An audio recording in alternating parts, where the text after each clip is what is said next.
നമ്മുടെ Malappuram S P ആയിരുന്ന സുജിത് ദാസ്, അദ്ദേഹത്തിൻ്റെ ഫോൺ കോള് ഞാൻ റെക്കോർഡ് ചെയ്ത് പ്രക്ഷേപണം ചെയ്തതിനെക്കുറിച്ച് അദ്ദേഹം പറയുകയുണ്ടായി. നിങ്ങളൊക്കെ കേട്ടതാണ്, സ്വാഭാവികമാണ്. CM പറഞ്ഞ ആ കാര്യം ഞാൻ അഡ്മിറ്റ് ചെയ്യാണ്. ഞാൻ ഇന്നല്ല അത് അഡ്മിറ്റ് ചെയ്യുന്നത്. ഈ ഫോൺ കോള് നിങ്ങളിലേക്ക്, ഞാൻ ജനങ്ങളിലേക്ക് കൈമാറുന്ന അവിടെ ഞാൻ പറഞ്ഞിട്ടുണ്ട്, എൻ്റെ ജീവിതത്തിൽ ഞാൻ ചെയ്യുന്ന ഏറ്റവും വലിയ ചെറ്റത്തരമാണിത്. നിങ്ങളൊക്കെ കേട്ടതാണല്ലോ. മാഷി കേട്ടിട്ടില്ലേ?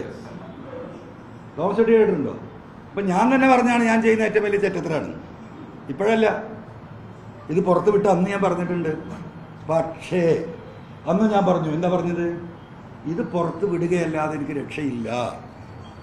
ഒരു IPS ഓഫീസർ ഒരു MLAയുടെ കാല് പിടിച്ച് കാല് തിരുമ്പി കരയുന്ന 4-5 ദിവസത്തെ കോളാണ്. മുഴുവൻ ഞാൻ പുറത്ത് വിട്ടിട്ടില്ല. ബാക്കി കൂടി ഞാൻ പുറത്ത് വിട്ട അതിലേറെ വഷളാവും ഈ പോലീസ് ഉദ്യോഗസ്ഥർ. എന്തിനാ കാല് പിടിക്കുന്നത്? ഒരു 10,000 റുപ്യൻ്റെ ഒരു മരക്കഷ്ണം കട്ടുകൊണ്ടായ കേസാണ്.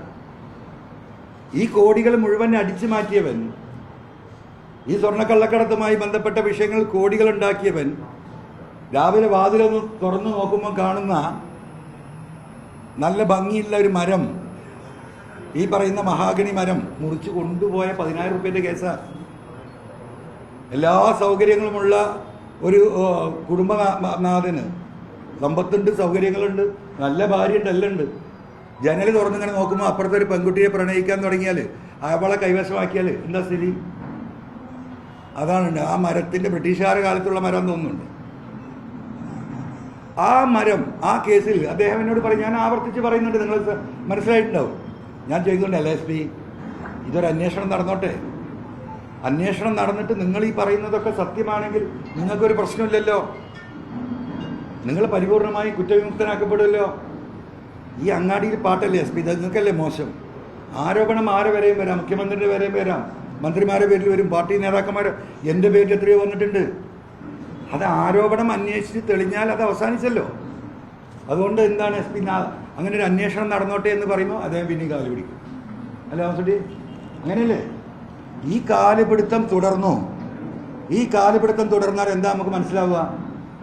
അദ്ദേഹം കള്ളനല്ലെങ്കിൽ, ഇത് ഇടപെട്ടിട്ടില്ലെങ്കിൽ, പറഞ്ഞ കാര്യം ശരിയല്ലെങ്കിൽ, ആയിക്കോട്ടെ MLA അന്വേഷിച്ചോട്ടെ, അന്വേഷിച്ച് സത്യം കണ്ടത്.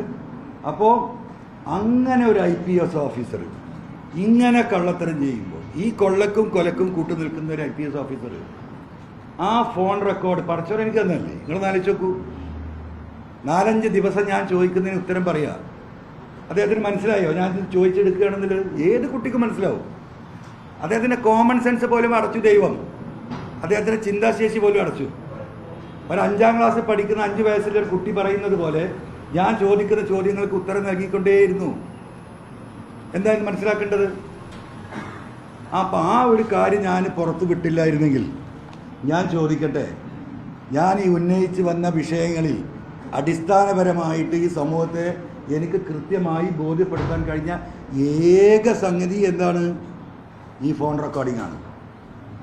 ആ ഫോൺ റെക്കോർഡിംഗ് ഇല്ലെങ്കിൽ ഇതിന് എവിടെ എത്തും? ഇതെല്ലാം ഉണ്ടായിട്ട്, ഈ തെളിവൊക്കെ ഉണ്ടായിട്ട് ഇത് തിരിഞ്ഞു വരുന്നുണ്ടോ നിങ്ങൾ? ഇത് തിരിഞ്ഞുകൊണ്ടേ ഇരിക്കുകയാണ്. തിരിയട്ടെ, നമുക്ക് നോക്കാം. അപ്പോൾ ബഹുമാനപ്പെട്ട മുഖ്യമന്ത്രിയോട് എനിക്ക് വളരെ സ്നേഹപൂർവ്വം ബഹുമാനപൂർവ്വം പറയാനുള്ളത്, ഞാനത് ചെയ്തത് തെറ്റാണ്. ബഹുമാനപ്പെട്ട മുഖ്യമന്ത്രി പറയുന്നതിന് മുമ്പ് ഞാനത് പറഞ്ഞിട്ടുണ്ട്. എൻ്റെ ജീവിതത്തിൽ ഞാൻ ചെയ്ത ഏറ്റവും വലിയ ചെറ്റത്തരമാണെന്ന് ഞാൻ പറഞ്ഞിട്ടുണ്ട്. ഇപ്പോഴും ഞാനത് വിശ്വസിക്കുകയാണ്. പക്ഷേ അത് ഞാൻ ഉപയോഗപ്പെടുത്തിയത് ഈ സമൂഹത്തിൻ്റെ നന്മക്കും ഈ പബ്ലിക്കിൻ്റെ എന്താ പറയുക ശ്രദ്ധയിലേക്ക് ഇങ്ങനെ കാര്യങ്ങൾ നടക്കുന്നു എന്ന് ഈ സമൂഹത്തെ സീരിയസായി ബോധ്യപ്പെടുത്താൻ വേണ്ടിയിട്ട് പറഞ്ഞിട്ടുള്ള കാര്യമാണ്.